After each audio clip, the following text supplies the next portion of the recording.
Roll sound. Rolling. Sound production, take 2. Action! Absolutely, man. It's a beautiful thing. Just seeing it now out to a select few people and waiting for their feedback and the feedback that we've gotten. Like it's been a beautiful thing and still waiting on certain feedback from this film. But yeah, man, like I don't want to go back all the way because I know I talked about it a little in the past, but when this idea sparked for me in 2021, like it was off the I had to pivot. I had to pivot from this film that I was doing, Scorpio, and Oh, I was just shit. like, I forgot that was oh yeah, forgot about Scorpio. Holy oh crap.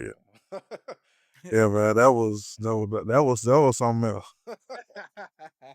That was something else. But yeah, I watched it. I watched Scorpio. Okay, I got feedback on it. And I was just like, I don't like this. I know I can do something better. I told myself I will not settle for mediocrity. Like I cannot settle for that. And I knew like, okay, the plan that I have, what I want to do with this, it has to take 2 to 3 years. It has to take me planning. It has to take me multiple years of development. It has to take a team. It has to take the Avengers damn near in order for me to bring this to life. So it was times where I thought I was ready to film this film, and I'm really, really glad I didn't film it at the time. It's just like it wouldn't even be close to what it was. It'll be something like Scorpio, but a little bit of acting. So yeah, it's just learning the art of pivoting in filmmaking. It has to be an asset that not necessarily that you be great at, but it has to be something that you're skilled at. And that's just anything with life and just learning how to pivot with this film and just being patient. Like Yeah. those are the two P's in this film, pivoting and patience. Like those two help me craft like the development process and things like that. And so fast forward to the editing process, and when we got done filming it, I was just like, okay, let me take a few weeks just to be centered and the film is done. Like the film is done filming, let me take a few weeks to just figure out how I want to edit this and how I want to approach this. So I was like, okay, let's do this. Let's break it off into certain aspects of how I want to do it as far as sequencing in the double premiere, what scene I want to tackle first. And then I was just like, okay, I was looking at it. It's a few more scenes that we got to shoot. It was some issues that we had in the opening scene that we had to reshoot. And it was just like, okay, I'm learning as I'm going. Yeah. Like I'm learning as I'm going throughout this process and just getting feedback along the way and things like that was very helpful. Like shout out to Juan. Like he helped me as far as crafting ideas and certain things of how the film look color wise and certain angles and things like this. Hey, punch in this, lower the lower the lamp, like just little small things in the film and things like that, lower the shadows and just small details that you will only see like on a grander scale that a certain normal eye wouldn't notice. So yeah, it was just a learning process and just throughout this, and it was what, a full 2 months that we From shooting, like from editing. yeah, it was like 2 months. Yeah, like a full 2 months and things like that. For those who ever feel any way about a deadline, listen, we had a deadline.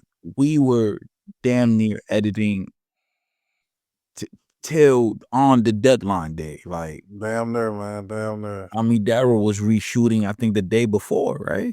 Yeah, like Something like that. yeah, like the deadline. Yeah, I can get into it. Like the deadline, I know we all over the place, but we're still in the editing phases. Yeah. So yeah, like it was like a few days or a day. I know it wasn't a day before, like a few days before, we shot a scene that's in the film festival version of the film because we had to pivot on certain things, and it was just like, man, like I felt like Kanye turning in an album night of.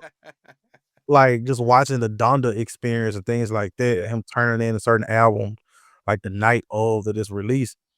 And I was just like, man, at this point, I told myself, you will never really be satisfied. Like I will always be in my head when it comes to this film, bro. Like, yeah.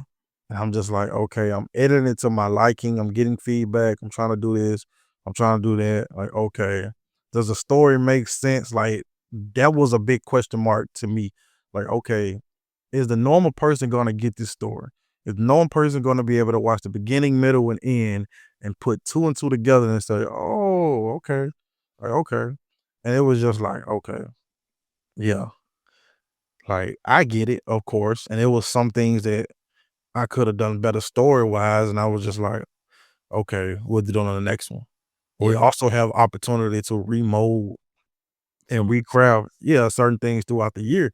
And it's just like, okay, I don't wanna rush this process, but I know we gotta get it done. Like, Yeah. that was the thing, like, we couldn't just harp on it for weeks and months and things like that, like, we have to get this done. And that was mainly the editing process. It was just like, okay, let me edit a few scenes here and there. Let me put this together, and then let me put it all together. Then let me start coloring it. Like coloring in itself was a whole different process in itself, and just honing in the skills that I knew, but also developing new coloring techniques As throughout the you go. film. And I knew during the betrayal scene between the protagonist and the antagonist, like I knew the type of color of the lamp that I wanted. Funny enough, I think it's the same color as this one right here. So like I knew exactly like the color I wanted, and I wanted that soft light bouncing off the subject and things like that. And I displayed shadows how I wanted, but not to the extent of how I needed it to be, if that makes sense. Like there was things that we should have did in that moment, in that scene, that could have been better and made it more cinematic, as they say. So like, and that's just things that I'm just gonna develop and craft throughout the next journey and the next film and things like that. And so it's just like, okay, I know how I want the film to look. Like I know, like okay, I have kind of inspiration from Black Panther too, but I have a lot of inspiration from Lena Waithe's Shoulder Shy. And the way that she used these dark undertones and these warm ambient lights, these soft lights to depict certain characters in the film and depict certain scenes and moments that are going on in that scene. So it's just like, okay, I like how this look. I love how this look. But it's just one thing missing. I'm gonna get to that one thing. I'm gonna pass it off to you. Like it was just one thing that was missing in there, and so it was a few scenes that I went back and did different colors to. So I exported the still, exported the video, and I compared the two on how I wanted to look and things like that. And it was just certain things that I was just like, how do I feel about it? How do I feel about this? I would say the chess scene in particular was the one that, okay, it was okay, I had to go into tiny details to fix. It was the chess scene and the ending scene with John and the Wise Man. Like it was tiny, super tiny details that I had to fix in those scenes. And especially the chess scene, it was something that I caught on too late. So it was like I was 95% done coloring it, ready to complete it. And then I exported and I watched it. I was like, what is that? So I was like, damn. And this stuff you talking about things you caught in the coloring? Yeah, something I caught in the coloring. I was just like, damn, I gotta go zoom in like all the way on the certain area of the that I want to fix and things like that. I just had to hone in and just fix it. And I watched it earlier and I was just like, damn, I could have did that a little bit more. But again, this film is the foundation as we are building it brick by brick. So we have the luxury of like just molding it and reshaping it how we want to throughout this process. So yeah, man, just the editing process, like it was just sleepless nights. It was times where I just caught myself driving. It was times I caught myself in the middle of the night just thinking about it. And it was just like, man, like I hope people resonate with it. Yeah. Like how I feel about it. Like I know people won't necessarily feel that exact way, but I truly hope people get an understanding of the passion that it took into editing this film and coloring this film and just crafting this story together. And man, like the missing piece was the sound design. So I told myself, like, okay, I have this color for this scene between the protagonist and the antagonist, and we had an idea of a type of sound that we wanted. And again, like the filmmaking is okay, we racing to the finish line. So if you see something you're lacking, you're gonna pick it up on your way to the finish line. I don't have time to stop and drink water. If someone running a marathon, they damn they're drinking the water while they still running. Yeah. So that's how we was doing with this film process.